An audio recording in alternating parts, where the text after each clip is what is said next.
When you shop at Walmart, you get it. Spend a little less on dorm must-haves. 8 a.m. class, 8 ounces of caffeine. A room that finally feels just like home. And create a space that's a little more you, with bedding from $5 and appliances from $9. Save money, live better. Walmart. Welcome to Stupidity, home of the greatest media mind ever to walk the planet. Okay, so here's the deal. He's a true icon in every sense of the word. He's loved and feared more than any being to grace this planet. They Stugotz, a man with a voice that sounds like Barry White and Beyonce had a Jewish baby. God himself would pay $39.99 for a cameo. Fact of the matter is, you are about to embark on a transcendent experience that can only be described as psychological nudity. This is Stugotz, and this is Stupidity. Here we go, Jim.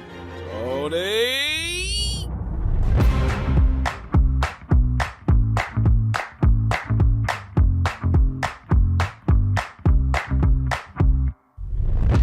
Welcome into another episode of Stupidity, the biggest podcast in the world. Thanks to you. Please subscribe, rate, review, unsubscribe, resubscribe, re-rate, re-review. By doing so, you've made this the number one podcast in the world, bigger than Oprah. How about that?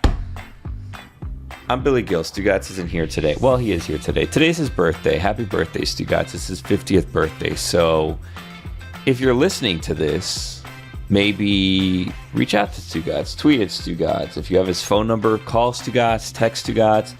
Tell Stugotz happy birthday. Wish Stugotz a happy birthday because you know what? He deserves it, I guess. Yeah. Anyway, so all week long, Stugotz has been negotiating with Tony Boselli, but it's like a one-way negotiation because Tony Boselli hasn't been involved. But Stugotz wants to take credit for getting Tony Boselli into the Hall of Fame, and he thinks that he deserves certain things for Tony Boselli getting into the Hall of Fame, even though he didn't really do much to get Tony Boselli into the Hall of Fame. Now, on the other side, Dan LeBatard doesn't seem to think that Tony Boselli should be in the Hall of Fame or that any Jacksonville Jaguar should be in the Hall of Fame.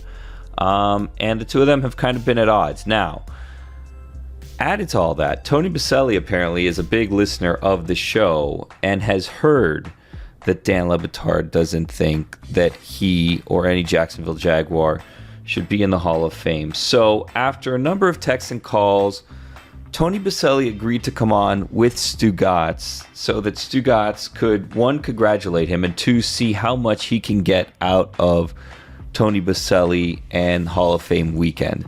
So negotiations are about to begin. Now, Dan was at the dentist. We made Dan aware of the fact that Tony Boselli was calling in.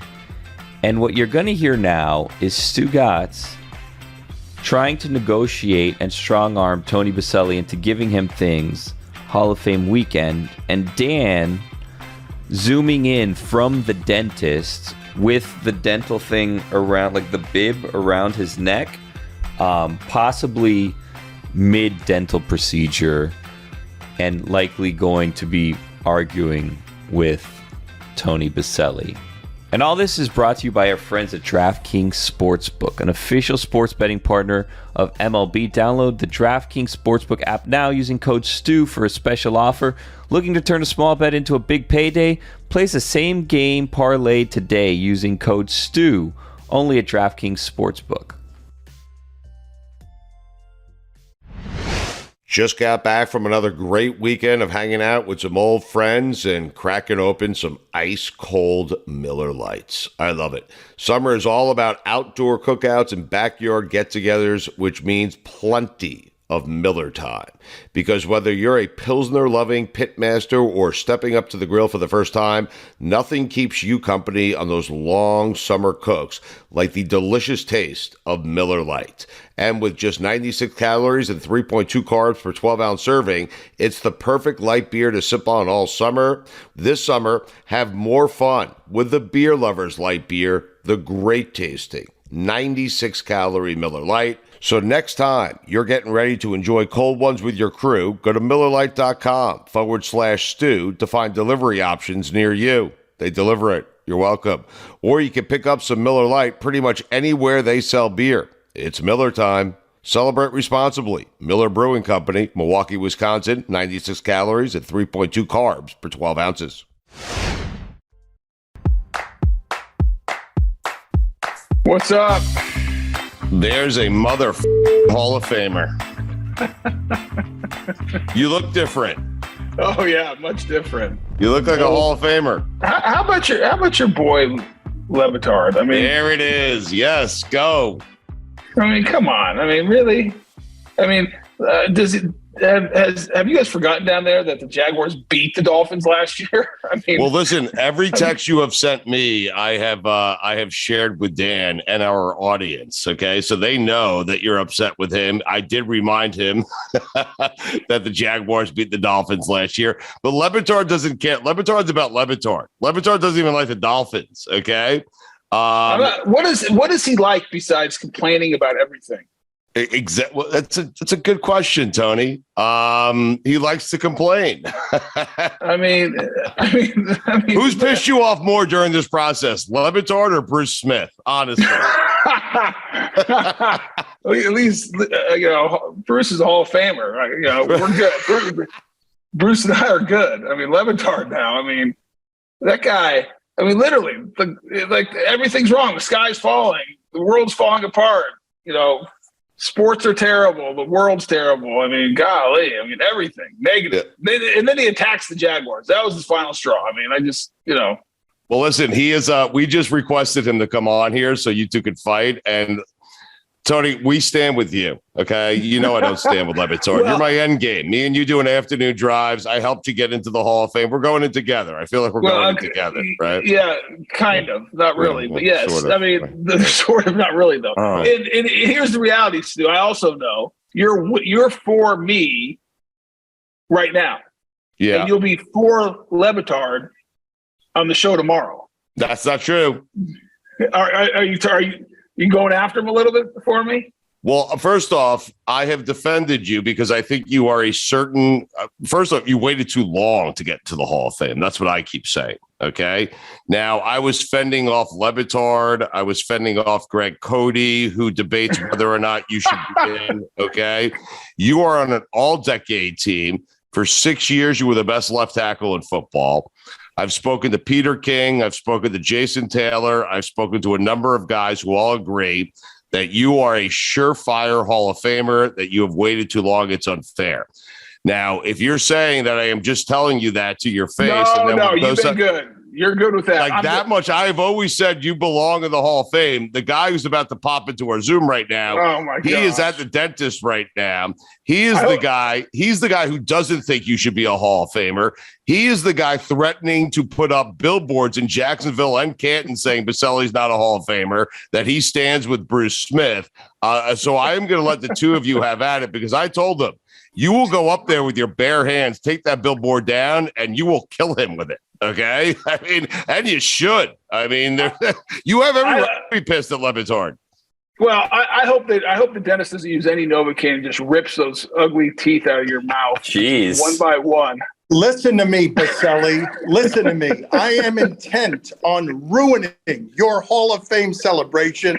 I have just emerged from a dentist chair so that I can hurry up and make calls all over the place to financial people to raise resources so that your entire drive to Canton, there are billboards on the streets that say Boselli is not a Hall of Famer. He never was a Hall of Famer. He didn't play long enough. And I don't care that Jason Taylor got stuck in a decade team.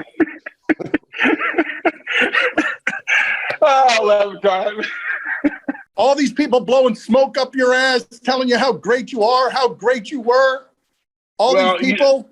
The one thing we know for sure that nobody's blowing smoke up your ass saying how good you are. So you don't have to worry about that. Congratulations, sir. I am still hell-bent on destroying every portion of you, but I'm happy that you get this wonderful fountain of youth here many years after you played at an almost Hall of Fame level. Well, you know what? Yeah, I get on Twitter yesterday, and all of a sudden I see this, LeBatard poll. Does a Jaguar deserve to be in the Hall of Fame? Yeah. And I'm thinking, this is a guy who lives in Miami who loses to the Jaguars more than maybe any other team in the NFL. Yeah, but he hates the Dolphins. He don't hate them, but he doesn't care about the Dolphins. Did you play in the 62-7 game that ended Marino's career, or was that after you? No, I was there. I was on that team. I mean, you got the argument ender. Wait, Boselli, this is very important because just as easily as I'm on your team, I could just as easily be off your team. And so what I need to know with Dan here on the phone is what I am asking for is if I come to this Hall of Fame ceremony, okay, for my friend, and again, we're going in together. I know Brunel's making the introduction speech, which outrages me, okay, because it should be me. Sorry. And he better nail it because you're wait until you hear my speech. He better nail it because Stu, you were on the list. You were on the list. The friends and family list? No, well, if you want to come, if you're coming Saturday, we're having a big party Saturday night, and you were invited. Wow. But you got to tell me if you're coming. Now, okay, so hold on a second. Now, when I sit in the actual stadium and you're being inducted, I will get you in the family and friends section if you show up. Oh my God. Now, last question. Again, I could side with LeBatard still and Bruce Smith. Okay.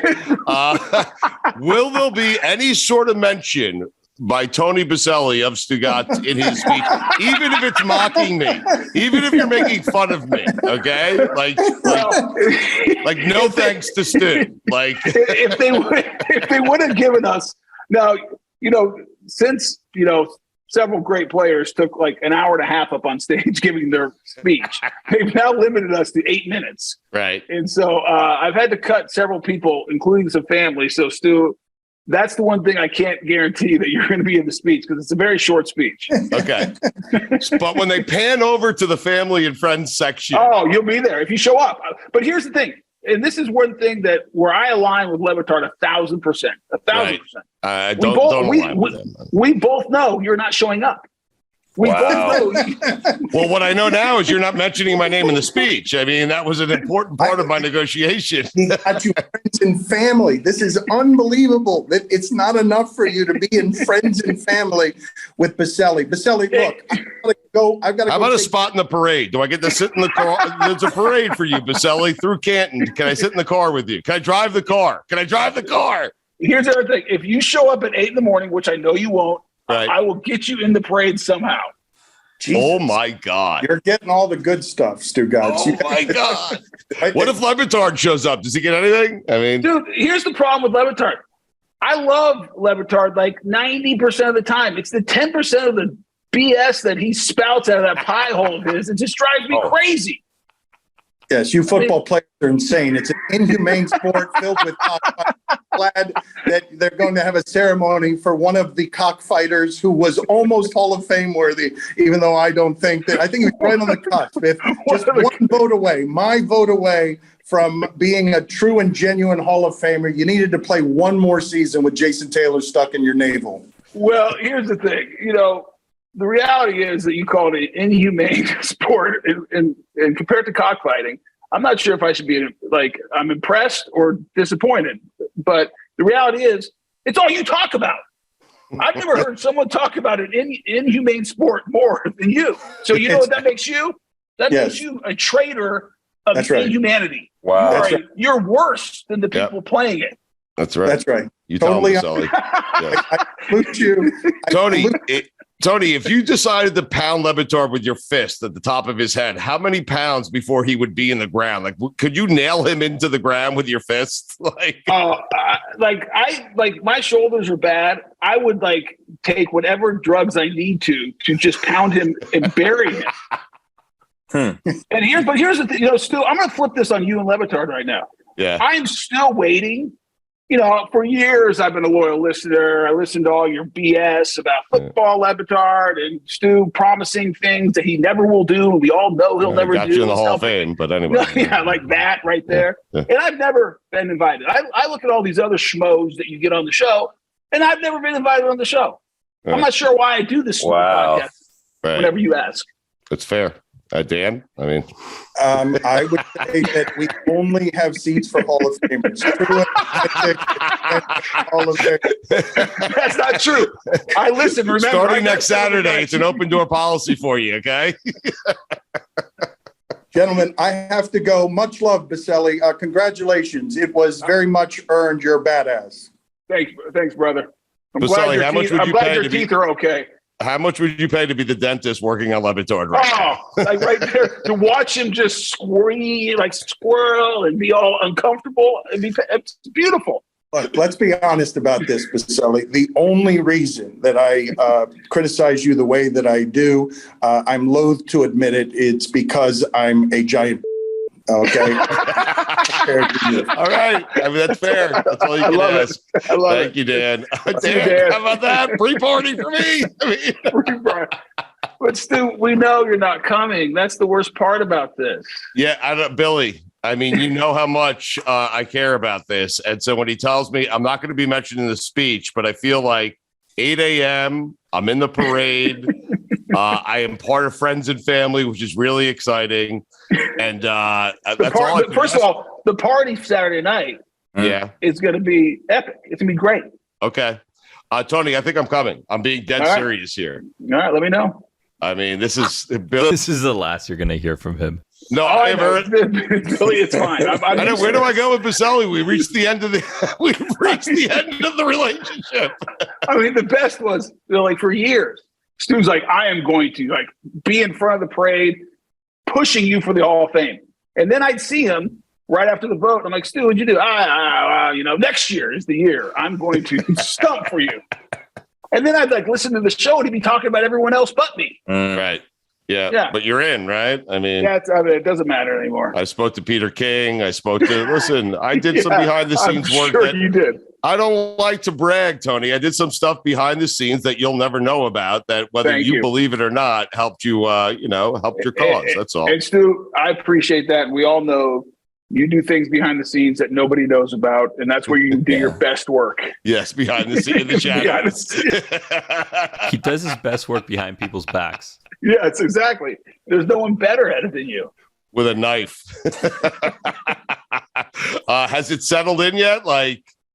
You're 10 days removed from being enshrined into Canton, this is football immortality, Tony. Has it sunk in for you yet? All joking aside, it's one of those things that it hits you in the reality that you're in the Hall of Fame. Yeah. You're one of the best players to ever play the game. Guys I grew up watching. And it's at times it's overwhelming. You're just like, holy cow. And then, normal life, and you think about it, it's cool. And then it just comes in waves.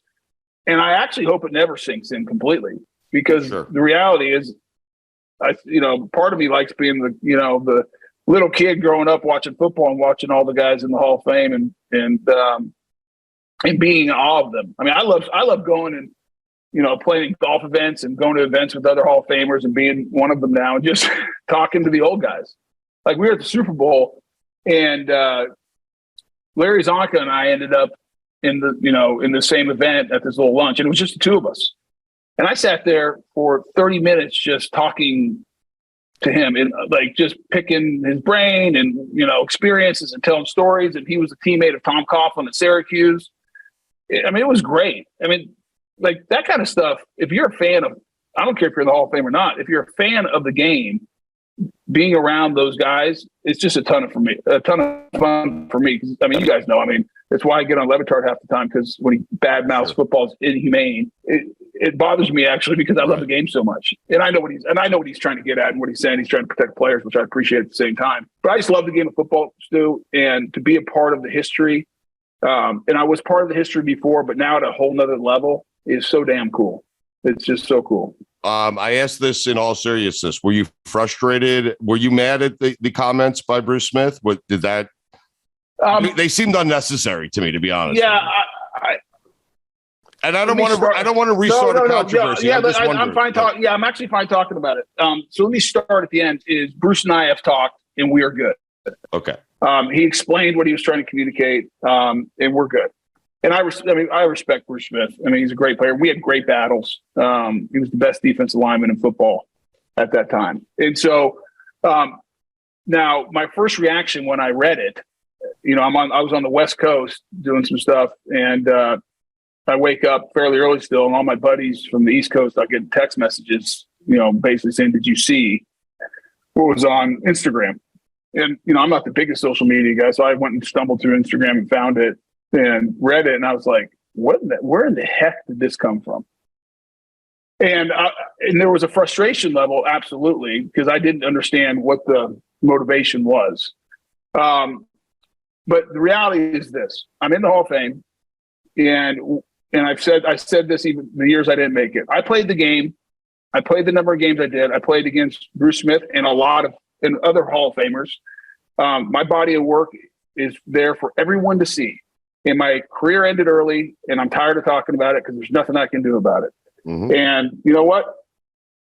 I actually, one thing that, I don't know if I'm proud. I don't know if being proud is the right word, but the reality is 50 men and women looked at this for 6 straight years and debated it heavily, and looked at my body of work, and they ultimately said he's a Hall of Famer. And at the end of the day, that's all that matters. And what Bruce said, he had a perspective about some of the things that were being said by supporters and everything else. And we are good. And it's behind me. And, I'm fine talking about it and answering questions, but it kind of is what it is. And but in your mind, he gave you a proper explanation. He apologized. Yeah. Did he apologize? I'll keep that private, Stu. Okay. I'll just say this. At the end of it, both of us were satisfied.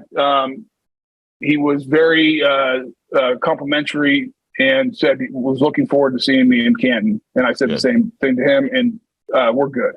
Okay. Because going into this, I imagine you don't want to be angry at anyone, certainly not a fellow Hall. Like, you want to go into this with a clear head and just have fun and enjoy it with your friends and family, right? And that's right. And I refuse, regardless of, we had a good call. We're good. Even if it wouldn't have gone great. Right. If you think I'm letting anything bother me, right, on this day, right, exactly. Oh, you don't think I'm in? You, I don't care, right? Nothing's going to bother me. So, I'm good. I'm good. Are you? There has to be now. Listen, you could debate whether Fred Taylor should be in there, if you should have been in there earlier, if Jimmy Smith should be in there. I happen to think both guys should be in the Hall of Fame. Fred and Jimmy, both fantastic players, but I know how much that organization means to you. I know how much that city means to you. And to be the first Jacksonville Jaguar to be inducted into the Hall of Fame, there has to be an immense amount of pride that comes with that. And I'm certain, like, you're thrilled. You're thrilled to be the first, Tony. And quite frankly, the way it worked out in a weird way, you should be the first Jacksonville Jaguar into the Hall of Fame. Yeah, listen, it's a huge honor. I mean, getting into the Hall of Fame is amazing. Being the first Jaguar, I was the first pick. So, I've always been proud of that and felt like there's a responsibility as being that first pick. But I'm glad I was able to live up to it. And now to, kind of have it validated with getting into the Hall of Fame is just incredible. As far as Jimmy Smith and Fred Taylor, I think they were among the best of, at their positions while they played. And if you look at the entirety of the game, they're one of the best to ever do it. And I think one of the benchmarks that should be out there is go talk to guys who played against Fred Taylor and Jimmy Smith. Go ask corners, Hall of Fame corners, who had to try to cover Jimmy Smith. It was not an easy day at the park. It was just not guys couldn't cover him one-on-one, and he proved it over and over again. And if you look at Fred Taylor, where he sits on the all-time rushing list, where yards per carry, he's in elite company with very few that ever did it with that many carries. And he was dominant.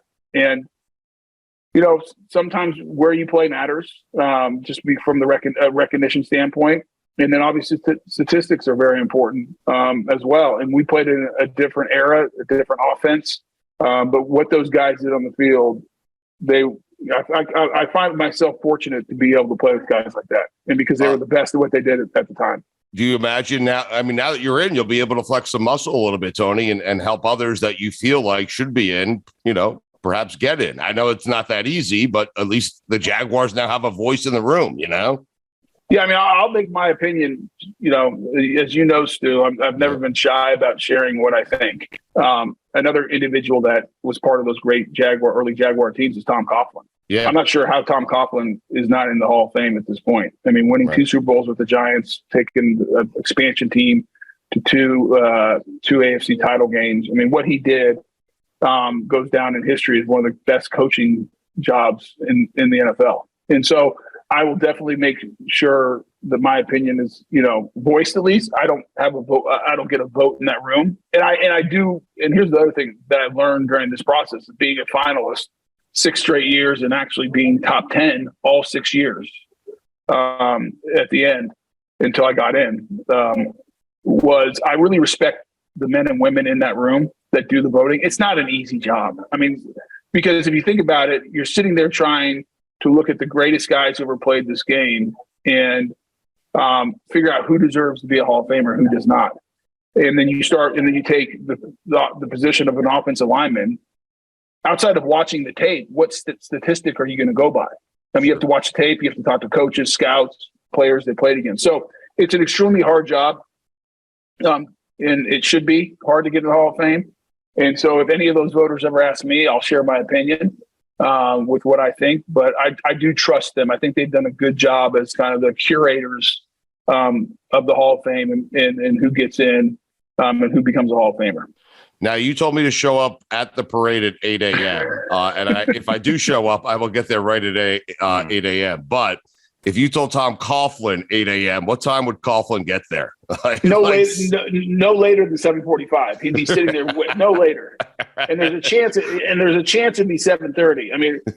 I mean, playing for him, you learn to be on time. I got fined once because I was only 3 minutes early for the meeting. I wasn't 5 minutes early. I'm like, wait, the meeting isn't supposed to start, and he didn't care. I mean, you were getting fined. He is a stickler, and I always joked with Tom that he puts himself right, maybe just right under God himself, because he feels like he can dictate and change the reality of time. Like 12 o'clock's not 12 o'clock if you work for Tom Coughlin. It's 11:55 is 12 o'clock. So he's moved the whole function of time around somehow and has gotten away with it for years. Billy, what kind of speech writer or speech deliverer do you imagine Tony to be? Is he going off script? Is he going off the cuff? Is he prepared? Does he have notes? How do you imagine Tony's going to go about this? I think Tony's probably done a lot of thinking of what he's going to do, maybe write down some notes, but I feel like once you're in the moment, you may kind of get off script. I'm wondering if you think you're going to cry. Is the emotion going to get to you at some point? Maybe mentioning family or something. So, Billy, if there was not a strict time limit of 8 minutes, I would go a couple notes off the cuff. Because I speak all the time. And so, I'm way more comfortable doing that.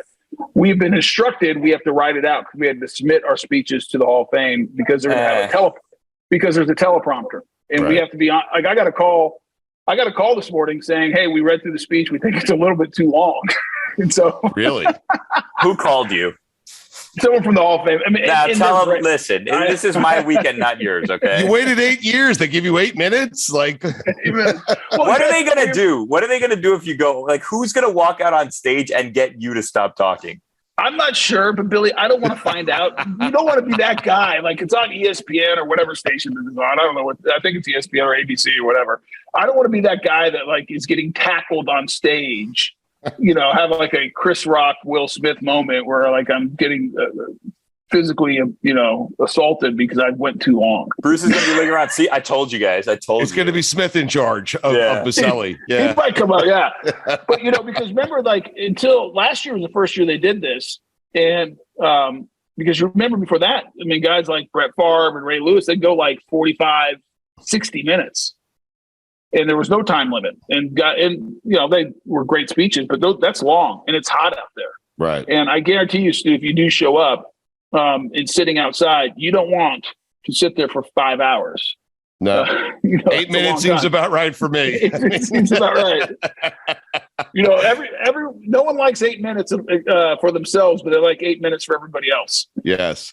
If anyone else dares go over 8 minutes, though, you better pull them off the stage. Okay. If anyone else in that class, who's the guy most likely in that class to exceed 8 minutes? That's a good question. Yeah. Probably me. My bet. As far as crying, Billy, I'm not a big crier. My kids always joke that they've never really seen me cry. But and my daughter's behind me right now. Heard me just say that. She says, "You have no emotion, Dad." I'm like, "Great, thanks." Jesus, that hurts. But there's a couple moments because I've gone through it and kind of practicing a little bit. And I think, my dad passed away last year from cancer, and it was sudden. I mean, he went from being active, healthy, and 8 months later he was dead. And when he passed away, and I was not in the Hall of Fame yet, and it hit me that he wouldn't be there for the moment. Right. And I've had a couple moments of emotion, feeling pretty emotional about that. And I think when I talk about him, that's probably that could be a moment where I lose it. I'm going to try not to, because I don't want anyone, because I have the type of friends that'll make fun of me.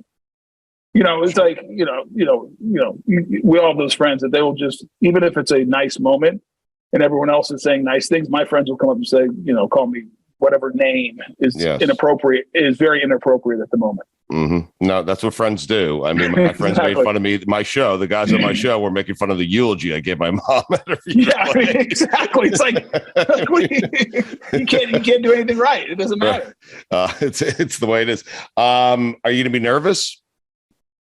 Yeah, I think I'll be a little nervous. I mean, you get one shot at this thing, and it's a big moment. And I think my biggest fear is like losing track of the teleprompter.